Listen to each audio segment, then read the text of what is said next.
Halo guys, balik lagi bersama podcast yang rada-rada random ini. Saya Chandra, pengusaha gak jelas, podcaster. Ini Ayu, perkenalkan diri.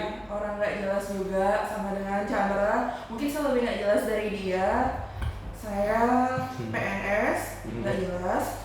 Trader kripto dan saham gak jelas. Novelis gak jelas, dan lagi di hubungan LDR. Jadi Itu jelas. Itu jelas. Suami saya jelas. Suami dia sahabat saya waktu SMP yang sering dipanggil hidrosefalus. Karena kepalanya Ada kepala itu kayak. itu secara literal maupun metaforikal emang kepalanya gede. Dia gede.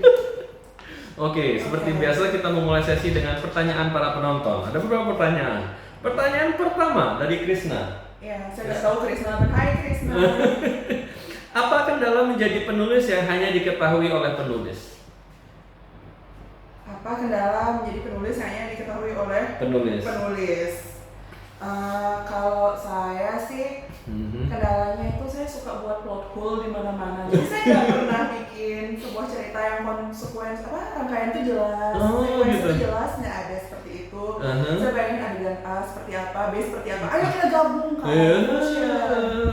Dan biasanya banyak plot hole-nya. Terus kendala kedua, sekarang susah banget nyari penerbit, sumpah susah banget. Oh iya, dulu gampang. Dulu masih jauh lebih mending, kalau sekarang itu susah ya, karena kan larinya itu sudah ke e-book, terus buku online, terus untuk genre sendiri rata-rata juga sekarang lebih tertarik pada romance. Bukan yang mau romance, kamu fantasi kan? Iya, saya fantasi, dan itu jarang banget ada penerbit yang mau nerbitin fantasi. Tapi fantasimu tuh fantasi, aku nggak pernah membaca buku dia. Itu fantasi romance atau fantasi petualangan? Fantasi romance, dan itu pun masih asal ada unsur fantasinya udah sulit. Sekarang itu di Indonesia tuh yang lebih diminati itu model kayak apa ya, romance anak SMA yang kayak model Dylan gitu. Oh, jadi dari zaman kita SMA kan mulai dari Evil and in Love tuh nggak berubah sampai sekarang, malah tambah kuat. Oh iya, malah tambah kuat. Jadi setelah 1,5 dekade gitu, malah semakin strong. Dealova itu yang zaman malah semakin strong dan predictable. Iya. Jadi ya seperti saya, hai saya tidak laku. Sedih sekali. Oke. Terima kasih sudah sedih untuk saya. Itulah dua kendala yang hanya diketahui oleh orang yang sudah menjadi penulis. Pertanyaan kedua, siapakah penulis favorit Anda dari Cotton Jensen? Penulis favorit saya itu Michael Crichton. Hah, itu nggak pernah dengar loh. Serius? No. Michael Crichton itu penulis fantasi sains gitu, sains fantasi yang ya bagus sih tulisannya, masih ada sainsnya sedikit tapi ya saya suka sih intinya sama gaya penulisannya dia. Kalau untuk siapa lagi ya? Eiji Yoshikawa kayaknya. Eiji Yoshikawa itu tahu. Ya, Musashi. Taiko. Ya, Taiko suka. Cuma kalau Taiko kayak kepanjangan. Malah cuma Taiko bukunya dia yang aku bisa habisin. Masa? Musashi aku udah habis, setengah baca nggak pusing loh. Ya itu aja sih kayaknya novelis yang saya suka. Kalau yang lokal siapa ya? Aku Lupus ya? Itu kenangan banget gitu. Jadi dulu tuh kan aku masih kecil jarang bergadang, tapi aku kecanduan Smackdown. Jadi aku sewa. Korelasinya dengan Lupus apa? Jadi supaya aku bisa begadang untuk nonton Lupus, untuk nonton Smackdown jam 11 malam, aku sewa buku Lupus yang banyak gitu. Jadi dari jam 9 sampai jam 11 tuh pasti baca buku Lupus. Nonton Smackdown, nonton The Rock, habis itu tidur. Tapi itu ritual tiap hari Jumat. Bagus sih. Jadi penulis favorit saya Lupus, siapa sih namanya lupa? Hilman. Sorry, maafkan saya Pak Hilman, saya penggemar yang payah. Tapi kalau luar negeri, kalian Julius Verne ya? Julius Verne. Saya Julius Verne. Kalau saya lokal saya suka Albertian Endah. Saya ingat itu yang sering buat biografi kayak Krisdayanti siapa gitu. Iya, menurut saya kualitasnya agak nggak konsisten sih Albertine Endah. Masa? Menurut saya beberapa tuh bagus banget, tuh beberapa kayak Tahir gitu. Saya senang dengan Pak Tahir ya. Cuma saya biografinya kurang dikit. Kurang greget. Mungkin tergantung siapa yang ditulis. Iya. Beberapa kayak Ciputra agak oke kualitasnya. Jadi itu ya naik bergelombang. Kemungkinan mungkin juga bukan salah dia sebagai penulis ya. Mungkin Ya, sebagai ada, orang yang dibahas banyak materinya. lu sensor ini, lu sensor itu gitu. Oke, pertanyaan selanjutnya. dari kakak saya, Marlin Chandra. Hari ini ulang tahun ke-33. Selamat ulang tahun. Selamat ulang tahun. Ya. Jadi ini sedikit membuka kedokmu sedikit. Oh shit. Maaf, saya menggunakan kata kasar. Tidak apa-apa. Oke. Kenapa Anda berpikir menafkahi itu konsep kampret? Kayak mana ya? Jadi bagi yang lama kenal Bagi yang sama nggak tahu, coba dikasih tahu. ini dulu. ceritanya zaman 2-3 tahun lalu saya pernah bikin sebuah polling diskusi umum di akun Instagram saya dan temanya adalah menafkahi itu konsep kampret. Jadi saya cuma moderator tapi yang mengeluarkan mosi itu adalah orang ini gitu. Dan kemudian sampai sekarang dan story-nya itu saya highlight. Jadi kalau teman-teman add Instagram saya ada satu sub story yang isinya itu argumen-argumen kenapa kita harus menafkahi atau kenapa kita itu sudah konsep ketinggalan zaman gitu. Tapi yang buat dia gitu, yang buat ceritanya bisa ada tuh yang ini gitu. Dia OG-nya. Saya seperti akan diserang oleh orang-orang yang pro menafkahi. Jadi ini dalam pandangan saya aja ya. Saya nggak jelek-jelekin yang menerima nafkah atau apa. Cuman buat saya pribadi kalau apa ya kan suami itu yang bekerja, suami yang bekerja, dia yang bekerja keras dan terus kalau saya yang ngekepin semua uangnya, for me, saya nggak jelek-jelekin, sekali lagi saya nggak jelek-jelekin yang lain, for me it's like stealing nggak sih? Oh gitu, jadi kalian para ibu rumah tangga kalian semua maling ya? Nggak gitu juga. Ini ya dikasih lagi saya nggak mau ngomong lagi, udah tahu penyebabnya, saya akan meninggal dibunuh di rumah tangga. Enggak, maksudnya ya apa ya jangan terlalu depend totally juga sih sama cowok, kan kita nggak tahu kapan kita diceraikan, saya juga nggak tahu kapan saya akan dibuang oleh sahabatnya dia, atau mungkin dia ketemu kambing seksi di pangkalan susu, mungkin ketemu kambing seksi di pangkalan susu, atau tiba-tiba dia berubah orientasi gitu, terus saya dilepeh, kan susah juga kalau saya depend. Apalagi zaman sekarang zaman cewek dan cowok 2 dimensi ya. Iya benar kalau dia tiba-tiba memutuskan nikah sama Miku kan susah. Akhirnya ya, tapi ya gimana ya, agak nggak adil aja gitu sih kalau kita tutupin semua duit suami. Kamu kan suamiku, milikmu ya milikku, milikku ya milikku. Ya kalau itu sih saya merasa itu sangat tidak adil, seperti saya merampok suami saya sendiri. Ya anggap saja suami itu Nobita, saya Giant-nya gitu kan. Ya dibully gitu. Ntar saya dibilang membuli. Salah terus saya. Enggak, pendapat pribadi kan. Itu pendapat pribadi, tolong jangan bunuh saya. Saya tetap respect sama yang menerima nafkah itu. Ya urusan kalian selama membuat happy kalian, it works in your marriage ya, it's okay. Banyak juga kok istri-istri yang menafkahi suami itu. Ya, so long you're happy. Masa sih? Istri yang menafkahi suami? Allah? Saya dibesarkan sama bapak rumah tangga. Ya. I'm happy, saya bangga sama keduanya. Yeah. Oke, mulai dari kita masuk ke pertanyaan-pertanyaan. Jadi gini, sebenarnya saya sempat diskusi sama seorang teman yang juga YouTuber pemula, dan dia bilang, bro, kalau kamu mau dapat viewer banyak, bro, kamu harus bikin tutorial untuk cara jadi PNS. Karena itulah sesuatu yang rakyat Indonesia sangat gandrungi. Jadi ya makanya setelah saya menginterview GM hotel, investor saham, pengusaha, ayam, cara supaya podcast ini greget adalah lu harus bongkar cara tutorial jadi PNS. Akhirnya saya bisa, untung ada Ayu. Ya halo, saya PNS tidak jelas lagi. Ini terbukti ya kalau dia PNS, kita sekarang podcast di kantor PNS, makanya kursinya fancy. Jadi di kantor XXX ini ruangan aktasinya.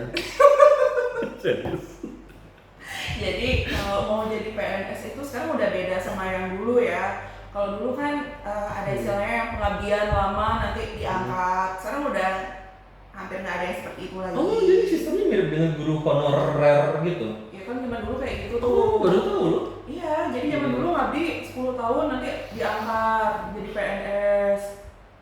Sekarang udah enggak. Sekarang semua yang mau jadi PNS harus ikut tes. Waktu saya, tesnya itu ada 2 gelombang. Di saya ada 3. Pertama itu tes kemampuan dasar. Tes kemampuan dasar tuh ditanyain kayak wawasan kebangsaan, amandemen UUD. Kok susah? Ya, Makanya baca RPUL guys. Guys, kalau kalian mau tes baca RPUL, please, serius. Ingatlah itu tari tortor asalnya dari mana, terus yang di amandemen undang-undang yang mana aja, terus siapakah kepala BPUP, ya, BPUPKI dan lain-lain. Saya merasa saya ini cukup pintar, jadi dalam tanda kutip karena pengusaha properti, jadi sedikit banyak tahu hukum, Iya. dan karena penggemar sejarah sedikit banyak tahu sejarah. Tapi tadi kamu bicara tuh aku langsung kayak wong gitu, kosong gitu. Nah, RPUPKI itu apa gitu? Ya, pokoknya ingat yang di amandemen tuh yang mana. Ya mulai kayak gitu, terus ditanya juga wawasan, misalnya kayak nilai-nilai Pancasila tuh ditanyain. Jadi apabila Anda melihat atasan Anda korupsi, apa yang Anda lakukan? Gitu. Pura-pura A, pura-pura tidak tahu. B, minta bagian. C, melaporkan pada KPK. Ya kalau kayak gitu kan, ya udah jelas lah jawabannya ya. Oke. Ya. Ini tes wawancara atau tertulis? Tertulis. Tertulis semua, oke. Terus yang keduanya ada tes kemampuan bidang. Tes kemampuan bidang ini depend on instansinya ya. Kalau beberapa instansi tertentu dia sistemnya itu interview. Nah di instansi saya enggak, sistemnya adalah LJK. Dan karena saya nanya ke instansi sebelah, saya ngira lah, oh instansi saya hanya interview. Datanglah saya ke tempat tes, nggak bawa pensil 2B, cuma bawa make up yang banyak. Lalu tiba-tiba dibagikan LJK. Anda bayangkan perasaan saya. Apa yang harus saya lakukan dengan benda ini? Apakah lipstick Maybelline bisa digunakan untuk membenahi jawaban? Karena seperti itu akhirnya saya minjem sama teman di belakang dan saya ngerampok penghapusnya dia juga. Teman saya yang di belakang tuh nggak keterima, jadi mohon maaf ya. I'm so sorry, aku udah ngerampok separuh dari penghapusnya. Semoga kamu dapat tempat kerja yang lebih baik sekarang. Yang tes kemampuan bidang tuh mirip tes IQ. Spasial gitu. Ya, yang kayak gitu. Habis itu padanan kata dan sejenisnya. Matematikanya susah, sumpah susah guys. Jadi bagi teman-teman yang belajarlah matematika. Jadi teman-teman PNS Indonesia tuh pintar-pintar. Anggap bisa dianggap begitu. Saya sih enggak sih. Mungkin saya lebih ke laki ya. Kamu waktu IPA jurusan matematika, IPS. Kan matematikamu jaya? Enggak juga. Sampai detik ini aku nggak tahu loh sin cos kanan itu apa. Oh, kamu kira saya tahu? Ketika soal itu keluar, saya ngitung kancing baju saya. Oh, untungnya pilihan ganda. Untungnya pilihan ganda dan didongkrak oleh tes ketiga. Tes ketiga itu di instansi saya ada TOEFL test. Oh iya, Inggrismu kan jaya ya. Enggak jaya-jaya banget sih, tapi bisa. Bisa. Jadi sepertinya itu yang menyelamatkan saya menghafal amandemen yang mana. Terus TOEFL-nya lumayan. Yang tes kedua ini saya cukup yakin nilai saya bobrok. Oke. Jadi bagi teman-teman, anggaplah ada yang fresh graduate atau merasa tidak suka jadi budak-budak korporat swasta, jadilah PNS. Tapi jangan sampai ketipu ya, karena sekarang kan banyak yang bilang jalur belakang tinggal bayar 50 juta nanti bisa. Nggak ada kayak gitu. Sekarang kalian tes nih sekarang, hasilnya itu begitu kalian pulang udah langsung kelihatan di depan. Indonesia itu super transparan ya. Sekarang sudah lebih transparan, jadi hasilnya langsung kelihatan dan kalian tuh di ranking. Misalnya kalian skornya 515, kalian bisa lihat itu kalian ranking berapa. Skormu berapa? Kamu ranking berapa dulu? Aku itu ranking berapa ya dulu? Waktu tes pertama aku ranking 2. Di gelombangku ada bergelombang-gelombang itu. Oke. Di tes kedua karena aku waktu itu pulang dalam kondisi menangis, sangat tidak percaya diri dengan hasil tes, aku nggak lihat ranking. Yang ketiga juga karena sudah frustasi yang kedua gagal, aku nggak lihat lagi. Terus sebulan kemudian baru dapat email diterima gitu. Oh ya, thank you. Terima kasih Republik ya. Iya, terima kasih Republik. Jadi oke, anggaplah saya seorang fresh graduate atau anggaplah saya sudah muak bekerja untuk perusahaan swasta, saya ingin jadi PNS. Jadi step by step nih. Pertama adalah setiap tahun itu negara tuh buka lowongan bulan berapa? Ada musimnya nggak sih rekrutmen PNS atau bisa all year long?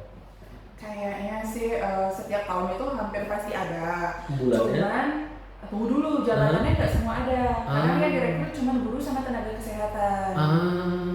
gitu. Iya, untuk bulan saya lupa lah. Karena saya sudah lama jadi PNS-nya 2015, saya udah nggak ingat lagi. Udah veteran ya. Udah tua. Iya, Udah iya. tua. Kan lagi saya 30, saya tua. Saya ntar lagi 31 begitu lagi. Iya, kami sama-sama tua di sini. Iya, jadi gitu. Iya, jadi ya lihat bukaannya dulu. Nanti Itu bukaannya, ada dicek di website. Nah ya, ceknya di menpan.go.id. Oke guys, tuh. Menpan.go.id. Menpan. Tolong jangan ketipu situs abal-abal, please jangan. Sekarang itu yang nipu-nipu udah canggih. Jadi dia sok-sok ngeluarin surat rekrutmen dari instansi tertentu, kopinya Wow. instansi tertentu, Wow. tapi instansi tertentu itu tidak pernah mengadakan rekrutmen. Jadi cek yang di menpan.go.id. Wow. Jadi saya agak oblivious dengan dunia per PNS-an Banyak yang ternyata. nipu, calonnya banyak Gila, juga. ya. Lowongan palsu banyak. Ya. Bicara dengan Takumi itu kan banyak penipuan finansial, Ini investasi banyak bodong. penipuan PNS bodong juga. PNS bodong Sumpah juga. banyak banget. Iya. Jadi tolong cuma lihat dari sumber yang terpercaya, nanti ikut tes kemampuan dasar, tes kemampuan bidang, sama tes TOEFL kalau ada. Diikutin aja, nggak usah bayar-bayar, nggak usah nyetor duit ke siapa-siapa karena ya emang sistemnya sudah lebih transparan sekarang. Nanti kalian nilainya langsung keluar dan akan langsung dipajang peringkatnya. Nanti tunggu hasilnya akan diumumkan secara resmi di menpan.go.id juga. Mantap, sangat bermanfaat. Jadi udah jadi PNS, kenapa pernah nggak sih punya kerjaan sebelum jadi PNS? Saya pernah kerja di swasta 8 bulan, HRD. Ya, paling lama itu saya kerja 8 bulan. Di sini saya sudah hampir 6 tahun. Dan jauh lebih happy mengabdi untuk Oh negara. jauh. Oke. Jauh. Jadi teman-teman para karyawan swasta yang tidak pernah jadi PNS itu kalian nggak usah sok-sokan ya. Tapi dulu saya kerja di swasta juga bukan swasta yang gede-gede amat. Dari segi salary juga biasa aja dan workload-nya lumayan parah dan tidak cocok dengan saya. Jadi maybe that's why saya lebih nyaman jadi PNS. Gimana nih suka duka menjadi seorang PNS nih? Happy-nya di mana? Bencinya di mana? Happy-nya ya kebetulan saya kerja di seksi yang langsung ada pelayanan ke masyarakat. Kalau dulu saya di bagian perlindungan. Oke. Jadi ya langsung bisa ngerasain aja ngebantu masyarakat, langsung bikin impact itu kayak gimana. Kalau waktu saya di swasta kan saya ngecekin BPKB itu. Apa gunanya saya ngecek BPKB gitu? Kamu perusahaan simpan pinjam ya? Leasing ya? Itu lah. Perusahaan apa gitu?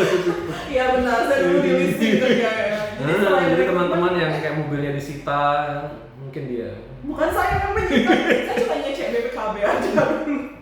Ada kesalahan dia saya rangka apa enggak dengan nomor BPKB. Itu mumet banget kerjaan kayak gitu. Kalau Minimal sekarang kan bisa langsung bantu di bagian pelayanan dan merasa wah saya sudah berbuat sesuatu yang baik, saya sudah menebus dosa-dosa saya yang busuk selama saya hidup gitu. Jadi kalau teman-teman yang banyak dosa, salah satu cara untuk berbuat baik adalah jadilah PNS. Mengabdi pada negara. Itu karma baiknya banyak tuh. Semoga. Terus dukanya jadi PNS apa? Dukanya. Yang wajar-wajar aja, jangan buka aib negara. Dukanya sih, so far sih waktu ya balik lagi sih ke pelayanan. Kalau dulu kan salah satu job saya itu adalah nganter jenazah ya. Oke. Nganter jenazah, habis itu handle kasus-kasus yang seperti itu dan ya capek sih. Kadang-kadang kita nganter jenazah sampai jam 3 dini hari. Terus dari pihak keluarga nggak welcome kayak ini kenapa anak saya bisa mati? Mana saya tahu? It's not me. Bukan saya yang membunuh. Bukan saya yang Cuma membunuh. kurir mayat gitu. Ya kurang lebih ya itu aja sih. Basically saya happy jadi PNS. Iya, itu kan kalau jam 3 pagi nganterin mayat ya tough juga ya. Iya. Itu quite a career sih ya. I can understand. Pajak kalian tidak terbuang percuma. Nah, iya. Jadi teman-teman rajin membayar pajak supaya PNS-PNS seperti Ayu tetap sejahtera dan bisa mengantarkan mayat ke seluruh Indonesia. Yeay! Ya, kok jadi gitu? Ya benar. Dia nggak salah. Hidup Republik Indonesia. Indonesia. Bum, bum, bum, bum, bum.